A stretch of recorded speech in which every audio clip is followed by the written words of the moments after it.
Movimiento de tierras, ¿no? Muy bien, vamos a empezar como siempre con unos cuantos fundamentos en lo que es movimiento de tierras, ¿no? Que no está de más ahí repasar algunas cosas, ¿no? Por más experto que seamos, tengamos 5 o 10 años, siempre es bueno, ¿no? Porque todos estamos en un aprendizaje continuo. Y justamente estamos para poder intercambiar experiencias, como digo, ¿no? Cuando hablamos de materiales, acá en Movimiento de Tierra estamos hablando en diferentes materiales que vamos a tener, ¿no? Como ayer hemos hablado un poco de la parte de los rellenos, tenemos diferentes tipos de suelos, ¿no? A los cuales hay que tener diferentes tipos de calidades, ¿no? Inclusive tiene tipo de especificaciones que, bueno, que el día de ayer he podido compartir de acuerdo al tipo de suelo, ¿no? Las características y propiedades de los materiales afectan directamente a la producción y rendimiento de las máquinas, ¿no? Porque obviamente un suelo que tiene bastante, podría decirse, piedras, no es lo mismo que un suelo prácticamente agrícola, ¿no? Es como mencionaba ayer justamente su compañero, ¿no? Un D6, si yo lo meto un terreno que donde hay bastante presencia roca, piedras ahí, simplemente ese D6 no me va a poder cortar, ¿no? Porque no tiene la suficiente fuerza. Ahí lo que tengo que hacer es buscar un tractor mínimo, un D8T o un D10 para poder hacer el ripeo del material, ¿no? Y poder mover previamente a lo que es la perforación y voladura, ¿no? Que eso ya es, claro, es otro tema que lo vamos a tratar más el día de mañana. Ahí justamente vamos a hablar porque eso es algo crucial que tenemos que ver, ¿no? Ahí tenemos que entre los tipos de materiales tenemos en este caso algunos que son rocas y dentro de las rocas inclusive hay un mundo de materiales, se podría decir, de las rocas, ¿no? Por ejemplo, acá los que habrán llevado, me imagino, geología, que todos habrán llevado, tenemos rocas, cuarzos, areniscas, rocas metamórficas, ígneas, rocas sedimentarias, en fin, diferentes tipos de rocas, ¿no? Granitos, perfecto, Cristian, muy bien tu aporte, granitos, granodioritas, perfecto, que son, justamente son rocas ígneas totalmente duras, ¿no? Gabros, claro, esos gabros son una roca volcánica también, ¿no? Que también tiene el tema de que es una roca dura. Perfecto, muy bien, como yo, gracias ahí, como yo, Cristian, ahí por tu participación, esquistos, neis, perfecto, parece que te apasiona a ti la geología, muy bien, Cristian, ahí te felicito, muy bien, ahí como ilustrativo. Si hablamos de rocas, hay bastantes tipos de roca, y perfecto, con esas participaciones me alegra mucho, ahí lo hace más amena la clase, ¿no? Igualmente lo que son tierras, donde ahí en las tierras hay, como hemos visto, algunas propiedades, ¿no? Donde tenemos que ver los límites líquidos, los porcentajes de humedad, en fin, diferentes tipos de suelos, ¿no? Que tenemos ahí, ¿no? Ahí, inclusive, ahí en base a esos suelos se hacen lo que son las especificaciones técnicas que vimos ayer, ¿no? Igualmente también contamos con mezclas entre ambos materiales, ¿no? Tanto lo que es roca con tierra, ¿no? Así es, ¿no? Qué bueno sería que solamente sea un material excavable, ¿no? Muchas veces ahí al momento que nosotros ubicamos, a veces tenemos que encontrar roca ahí, ¿no? Y justamente allí es donde nosotros podemos facturar algo más, ¿no? Como le comentaba ayer su compañero, cuando nosotros vemos un cambio de material, lo que podemos hacer es llamar calidad, cuantificarlo y eso cobrarlo, ¿no? Tenemos que documentarnos bien. Eso acuérdense que nosotros vas a tener que siquiera comprarte tu folder, no sé, tu agenda, no sé cómo te organices y documentar, guardar todos esos documentos, porque al final eso te sirve para poder ganar un poco más de utilidad en lo que es la obra, ¿no? Muy bien. Ahora hablando de clasificaciones, justamente este es un tema de poder clasificar mediante lo que son las mallas, ¿no? Si vemos ahí, son los tipos de mallas para el tema de granulometrías, ¿no? Para lo que es lo principal en materiales. Ahí tenemos en este caso, por ejemplo, lo que son los cantos rodados, que estamos hablando de una granulometría de 76 milímetros y más, ¿no? Las gravas que estaban de 3 a 76, después lo que es la arena, que tenemos ahí de 0.05 a 3 milímetros, o sea, estamos hablando en pulgadas de 0.02 a un octavo de pulgada, ¿no? Los limos que tenemos 0.05 a 0.05 milímetros, ya, y las arcillas últimos de menos de 0.05, ¿no? Este de acá, ¿no? En este caso de ahí, nosotros tenemos que hacer una serie de pruebas, ¿no? La de granulometría, donde tenemos que hacer de acuerdo al tamiz, ¿no? Esas mallas que tenemos ahí son mallas de tamiz, ¿no? Ahí que lo utilizo bastante, ¿no? Yo como minero también inclusive lo he utilizado esas mallas, alguna malla tamiz para poder, por ejemplo, en mi caso, ver también ahí la granulometría del ANFO. El ANFO lo vamos a ver mañana, es un explosivo lo cual es bastante usado para el tema de lo que es la voladura, ¿no? Tenemos ahí, bueno, el ANFO específicamente, donde se hace más el control de calidad, es cuando es el ANFO a granel, cuando estamos hablando de camiones de fábrica, que fabrican el explosivo en campo, ¿no? Para lo que son voladuras grandes de producción de minería, ¿no? Ahí, ¿no? Y generalmente ustedes en campo, para lo que es la parte de los que han trabajado en carreteras y todo, mayormente van a ver lo que son los anfos embolsados, ¿no? Ahí que vienen en sacos, ¿no? Con un cierto colores, ¿no? Por ejemplo, en Famesa venía un color rosado, hay otros, ¿no? Claro, el anfo es nitrato de amonio más petróleo, ¿no? Justamente en el momento, te diré, Eduardo, del control de calidad, nosotros vemos la granulometría porque si hay también demasiado finos ahí o demasiado gruesos ahí en lo que es la fabricación del ANFO, así también afecta, ¿no? Claro, en carretera sí, ¿no? Tienes que conseguir tu nitrato de amonio, ¿no? Pero obviamente también eso también te conlleva de que si no hay una perfecta mezcla entre lo que es el ANFO con el nitrato, también puedes tener humos, ¿no? Y eso también es perjudicial para el medio ambiente, ¿no? Si hay, por ejemplo, defecto o sea, si hay demasiado nitrato, lo que ocasiona es la aparición de los humos naranjas, ¿no? Y si hay exceso de petróleo también en la mezcla, te aparecen los humos blancos, que son menos dañinos, pero igual afectan el medio ambiente, ¿no? Que es la presencia de CO, ¿no? De monóxido de carbono. Así es. Eso es, digo, en carretera mayormente, claro, fabricamos así de manera, ¿no? Claro, ensayo de hidrómetro para lo que son los materiales finos, ¿no? Para el tema, claro, de calidad, ¿no? De lo que se refiere también al secado, bueno, lo que es el densímetro nuclear. Hay diferentes pruebas ahí que se hacen, ¿no? Con tema de calidad, ¿no? Estamos metidos en el área de calidad, también es un área muy importante también, ¿no? Claro, eso también tenemos. Como digo, el tamiz más que todo para clasificación de lo que es los materiales por su granulometría, ¿no? Igualmente tenemos que materiales no cohesivos y cohesivos, ¿no? Donde la arcilla es altamente cohesiva y en este caso los cantos rodados, las gravas, las arenas y los limos son material no cohesivo, ¿no? ¿Qué quiere decir no cohesivo y no cohesivo? Es que básicamente en este caso, en el caso de un material granular, para poder cohesionarlo necesito lo que es una compactación, ¿no? Necesito ya realizar un trabajo de compactación, ¿no? De regado y compactación ahí, ¿no? Por eso que se dicen materiales no cohesivos, ¿no? Que no se pueden unir fácilmente, ¿no? A diferencia de las arcillas, que sí son totalmente cohesivos, ¿no? Ahí, ¿no? Para poder realizar lo que son lo que se refiere a lo que es más que todo al relleno, ¿no? Muy bien. Ahí hablando también acerca de también de algo, de una propiedad muy importante en el tema de los suelos, vamos a tener que hablar de lo que es la densidad, ¿no?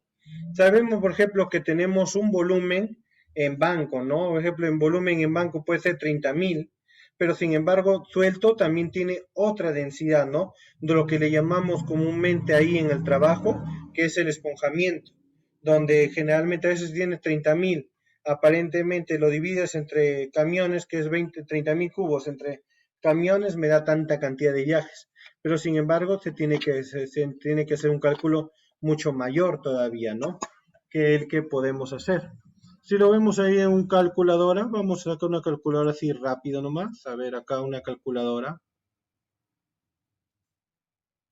Perfecto, acá hay una calculadora rápido. 30.000, supuestamente si yo cubico entre 20 cubos, que es un camión, aproximadamente me da 1.500 viajes, ¿no? Ahí, si estamos hablando que de cada camión al día me hace por lo menos 20 viajes, voy a ponerle 20 viajes de camión por día, 20 viajes de camión por día, estamos hablando de unas 75 camionadas, ¿no? Si yo pongámosle que 75 camionadas, estamos hablando de 3 días, ¿no? Para poder, 3, 4 días para poder ver, ¿no? Pero inclusive es mucho más, ¿no? Sabemos que por la densidad varía básicamente, ¿no? La densidad, acá hablando también un poco de ese tema, es el peso del material por unidad de volúmenes. Generalmente se mide en kilogramos por metro cúbico. La densidad de banco es el peso del material en su estado natural, ¿no? Como vemos acá, hay un cubo perfecto, ¿no? En cambio, lo que es el material suelto es el que está fuera de su estado natural, ¿no? Tenemos ahí, ¿no? A ver acá. Entonces, ¿cuál es la densidad en este caso el material suelto y en banco, ¿no? Por ejemplo, en suelto, vemos en este caso en una arcilla en su lecho natural, tenemos acá para poder darnos cuenta, ¿no? Por ejemplo, para lo que es en banco, en una arcilla que es altamente cohesionada, 2.200 kilogramos por metro cúbico en banco, y 1.600, o sea que quiere decir que la densidad baja, 1.660 kilogramos por metro cúbico en material suelto, ¿no? Ahí lo que tenemos en esa parte de ahí, ¿no? Igualmente también lo que se refiere en banco y lo que es suelto para lo que diferentes materiales, ¿no? Esto no es sacado de mi tabla, como digo, todo lo que estamos acá basados justamente está en el Performance Handbook, que es el manual por excelencia que se tiene Caterpillar, ¿no? Al menos es uno de los más didácticos y que usamos bastante, ¿no? Ahí vemos para el basalto, bauxita, para lo que es el caliza, roca también, granito, justamente habló su compañero de granito, donde en banco, imagínense en banco cuánto tiene densidad, tiene una densidad de 2.730 kilogramos por metro cúbico y el granito en suelto 1.660 kilogramos por metro cúbico, ¿no? Y lo que es el factor de carguío también, ¿no? Eso, como digo, son para poder hacer los cálculos y dimensionamientos, algunas tablas, ¿no? Que podemos encontrar ahí en el Performance Handbook, ahí, ¿no? De Caterpillar. Ahí como vemos en banco, como obviamente baja, ¿no? Si vemos acá, en este caso, aplicando acá la tabla, por ejemplo, tenemos para lo que es un material húmedo de 1.500, 1.900 kilogramos, nos vamos por un factor de carga, lo multiplicamos por un factor de carga de 0.8, es un factor que tenemos acá, un factor de carguío, acá los factores de 0.8, ahí vemos acá 1.900, acá en banco, que vemos acá en un material, una tierra que está húmeda de 1.900 que vemos aquí, muchachos, 1.900 por 0.8 nos da aproximadamente 1.520 kilogramos, ¿no? 1.510 a 20, ¿no? Que sea prácticamente casi aproximado, ¿no? Y con esto podemos sacar el material. ¿Cuánto es la densidad del material en cuanto se refiere al material después de ya modificado, ¿no? Volado, podría decirse, ¿no? De 1.900 como pasa a 1.510. En este caso el cálculo nos da 1.520, ¿no? Ahí. Eso es como básicamente cómo puedo calcular el peso del material, ¿no? Ahí vemos acá, por ejemplo, acá el material, cómo va a ser los cambios de volúmenes que tenemos ahí, de acuerdo al tipo de actividad que tenemos que hacer, ¿no? Por ejemplo, en banco tiene un tipo de volumen, unos metros cúbicos, suelto también otro metros cúbicos y compactado, ¿no? Donde básicamente cuando el material está en banco y compactado, llega a casi una densidad igual, ¿no? Donde hay la disminución de la densidad, básicamente es cuando tenemos al material suelto, ¿no? Ahí donde básicamente hay la densidad, ¿no? En el compactado puede llegar inclusive a su estado natural, hasta podría ser un poco mayor, ¿no? Lo que es la densidad, ¿no? Si vemos en cuanto a volumen, En banco, como vemos acá en banco, por ejemplo, estamos hablando de 1 metro cúbico y como prácticamente esponjado, estamos hablando de 1.2 metros cúbicos en cuanto a lo que es el volumen, ¿no? Ahí estamos hablando ya en volumen, no en densidad, ¿no? O sea, quiere decir que en este caso de este ejemplo ha habido un 20% de esponjamiento del material, ¿no? El material se ha esponjado en un 20%. Vemos acá cómo ha sido el cambio, ¿no? En este caso sacó 1 metro cúbico y como vemos acá 1 metro cúbico acá en el banco, a la hora que lleva en la carretilla, ve que el volumen básicamente ha crecido, ¿no? Y eso creo que no es un secreto, lo que trabajamos bastante en ese tiempo, tenemos que considerar por lo menos un 20% de esponjamiento, ¿no? Para lo que es los materiales, ¿no? Acá vamos a hablar un ejemplo y justamente hablando de las camionadas, ¿no? Un contratista está trabajando en la excavación de zanjas y la producción es de 300 metros por día. La zanja tiene un ancho de 1,5 metros por 2,5 metros de profundidad, ¿no? 1,5 metros de ancho por 2 metros de profundidad. Y el material cargado a los camiones es 12 cubos, ¿no? Estamos hablando de, imagínense, de 1,5 metros por 2 metros y la producción es de 300 metros por día. ¿Cuántas camionadas es necesario acarrear el material para la producción diaria? A ver, vamos a ver este primer problema, ya lo voy a hacer de que veamos la solución. Ya los siguientes problemas vamos a pensar quizás todos en grupo, ¿no? Y ahí los invitaré ya como buenos expertos, ingenieros que tenemos acá, a poder usar su calculadora, ¿no? Ahí vemos acá, por ejemplo, el volumen. Si me dice que avanzo 300 metros por día, tengo que multiplicar el 1,5 metros de ancho por el 2,5 metros de profundidad por 300. Y esto me da 1.125 metros cúbicos de banco.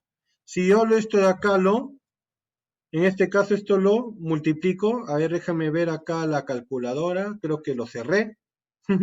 De nuevo acá la calculadora, voy a volver. Creo que esto vamos a usar bastante la calculadora. Aquí. Si vemos acá, vamos a ponerla acá un costadito para que no estorbe mucho la vista. Ahí lo voy a poner acá un costado. Vemos acá. Vamos a ver, 1.125 entre 12 que me produce cada camión. En este caso me da 93 camiones, ¿no? 93.75. ¿Ese sería correcto? No, porque tengo que ver el factor de carga, ¿no? Ese 1525 lo tengo que, para ver el factor de carga, lo que es el volumen suelto, justamente ahí está la fórmula, ¿no? Estamos viendo acá el volumen de banco, dividirlo entre 0.80. O que sería lo mismo, multiplicarlo 1125 por 1.20, también sería lo mismo, ¿no? A ver si hago así, hago lo mismo acá. Perdón, acá voy a ocultar de nuevo. Acá está. 1125 por también 1.2, ¿no? En la práctica también hacemos, ¿no? Nos da, en este caso, 1350. Ahora voy a dividirlo, a ver lo que me da acá, según la fórmula que tengo, 1125 entre 0.8. Ya correcto, me da, esa es la cantidad exacta, ¿no? 1406. Esa es la aplicación correcta de la fórmula, ¿no? Dividir lo que es el volumen de banco entre lo que es el factor de carga, que es 0.80, ¿no? Para material suelto, ¿no? Y ese 0.80 ya lo hemos visto anteriormente, acá, que tenemos acá en este caso de este factor de carga, ¿no? 0.80, que lo hemos visto anteriormente, ¿no? De ahí podemos sacarlo como una referencia. Me da 1406. Y ese volumen de 1406 lo dividiría, ese 1406 recién lo divido entre la capacidad de los camiones. 1406.25 entre 12 me da unas 117 camionadas aproximadamente. Ese sería lo correcto, ¿no? Con no 93 camiones, ¿no? Ya si restamos acá, en este caso, 117 menos 93, estamos hablando de 24 camionadas de más que tenemos que hacer en este caso, muchachos, ¿no? De esa manera nosotros determinamos lo que es el volumen, el requerimiento, ¿no? Y cuánto tiempo me va a llevar, ¿no? Por ejemplo, si yo hago por camión, al día 12 viajes, necesitaría 2 camiones full full día, durante el día para poder realizar en este caso, para poder realizar esos 24 viajes de más. Imagínense, estamos hablando de por lo menos dos camiones más, ¿no? Si estamos hablando de la cantidad de viajes, ¿no? Y eso ya representa harto de ahí, ¿no? O sea, en este caso, al excavador, al equipo de carguío, colocarle dos camiones más del planificado, ¿no? A eso se refiere, ¿no? 117 camionadas en teoría, ¿no? Vamos a seguir viendo cómo ves el cambio de volumen por la densidad, ¿no? Igualmente lo que es acá la producción de materiales agregados de una planta va hacia un poco esquemático esto, hace la trituradora de molinos, va después en la sobremedida a lo que es a la tritura de impactos, una criba donde se hace el producto final. Y bueno, y esta criba también pasa una tolva, ¿no? Donde ahí se obtienen los diferentes tipos de materiales, ¿no? Para poder hacer. En este caso nosotros ya lo hacemos ya con plantas estacionarias, ¿no? Que tenemos ahí para poder tener la granulometría del material de acuerdo a lo que necesitamos, ¿no? Para agregado para concreto, para lo que es relleno, en fin, diferentes, ¿no? Esa es la producción de material de agregado, ¿no? Igualmente para concreto, también igualmente tenemos que tener en cuenta lo que es la utilización, ¿no? Como digo, concreto, para asfalto y para lo que es mantenimiento de vías, ¿no? Esa es la utilización básicamente de lo que son los materiales agregados, ¿no? Ahora, ¿cómo podemos expresar lo que es la producción de las máquinas? Se puede expresar en metros cúbicos de banco por hora. En este caso ahí, esas son las unidades que tenemos ahí. Metros cúbicos sueltos por hora, tanto en banco, en suelto. Metro cúbico compactado por hora también es una forma de expresar lo que es la producción. Y toneladas métricas por hora, ¿no? Esas son las unidades en lo que está expresado, ¿no? Muy bien. En cuanto tenemos a lo que es la carga y producción de máquinas, se pueden medir de la siguiente forma, ¿no? Uno de ellos es pesándola, ¿no? En este caso, pesando ahí para ver cuánto material. ¿Eso en qué lo hacemos? ¿Dónde lo aplicamos? Básicamente pesándola en lo que se refiere a la producción, en este caso para minería, ¿no? Es bastante usado, ¿no? Donde los bolquetes que salen son pesados para ver cuánto volumen ha sido, ¿no? La producción del día, ¿no? Otro es en función a la maquinaria. En este caso, cuando estamos hablando de la máquina de carguillo, se podría decir que es en función a la excavadora al cargador frontal que se está utilizando, ¿no? Y otra forma es hacer las ubicaciones midiendo mediante la topografía, ¿no? Levantándolo, como le dije ayer, un poco adelantándolo ayer, lo que es la topografía original y la topografía modificada, ¿no? De cada uno ahí de los proyectos que tenemos, ¿no? De esa manera nosotros podemos hacer lo que se refiere a la ubicación, ¿no? Igualmente, en función a la capacidad de la máquina, la producción de la teórica por hora se podría dar por esto, ¿no? Por ejemplo, si tengo que la capacidad de la cuchara de la máquina es de 3 metros cúbicos por ciclo. Si me hace 100 ciclos por hora, estamos hablando que en este caso la capacidad de la máquina es 300 metros cúbicos por hora, ¿no? Esa sería la producción que se determinada por la cantidad de ciclos, ¿no? Cuántas lamponadas, o sea, es el levantar, llevar el lampón, cuántas lamponadas por hora puede hacer, ¿no? Esa es la capacidad teórica. Obviamente, como le dije ayer, tiene que ver mucho el tema de lo que es el acomodo de material, los tiempos productivos y no productivos que intervienen bastante en el tema de esta producción teórica, ¿no? Que inclusive en algunos casos lo puede mermar, ¿no? Pero teóricamente se calcula así, ¿no? La cantidad de ciclos por hora, ¿no? En este caso del equipo de carguío. En la producción de real tenemos que tener en cuenta en este caso lo que son factores como es el factor rellenado, ¿no?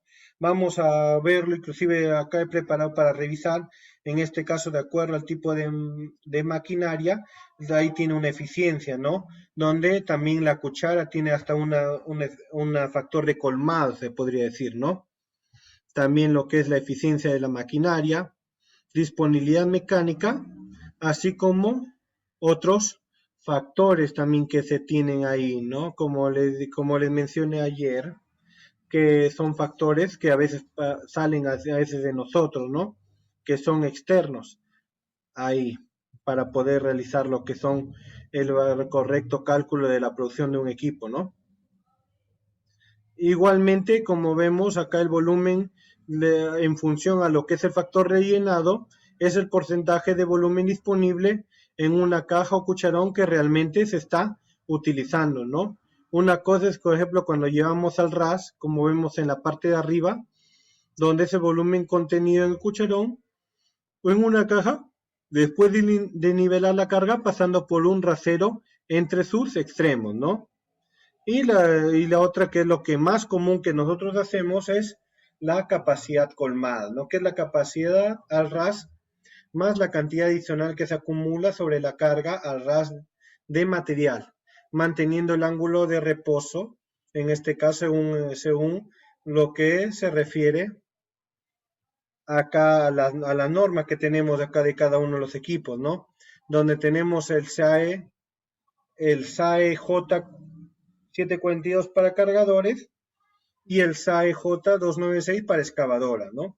No se preocupen de repente en no entender todavía esas numeraciones, todo esto está en lo que se refiere al Performance Handbook de Caterpillar, pero también inclusive vamos a explicarlo aquí, ¿no?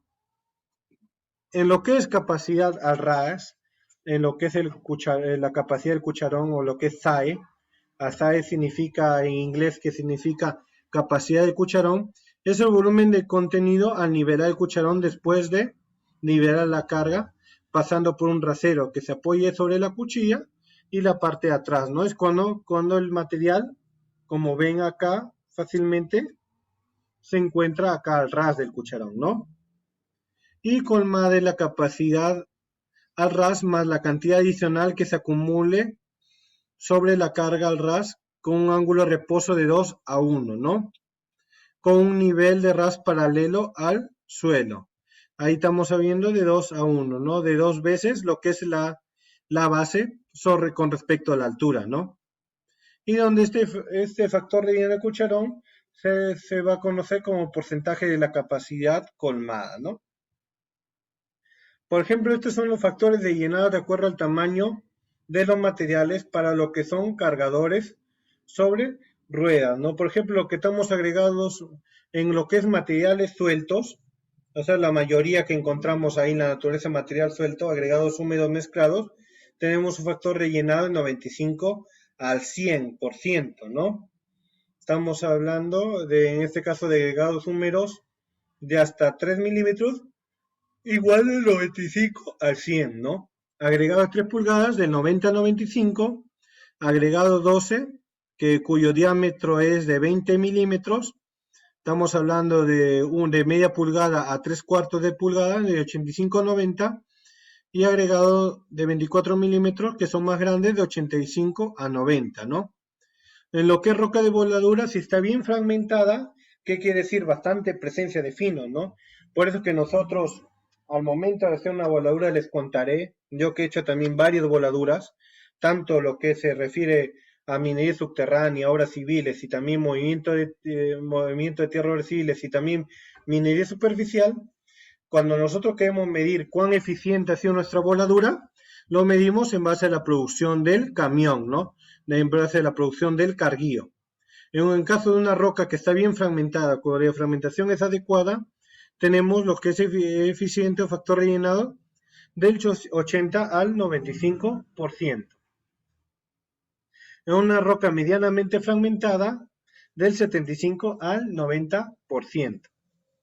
Y una roca mal fragmentada, donde ya hay bastante presencia de bancos, es del 60 al 75%. Así es. Eso es de ahí básicamente la roca de voladura. Cuando nosotros tenemos una roca grande, básicamente Ahí vamos a ver en cuanto a lo que es el llenado, ¿no?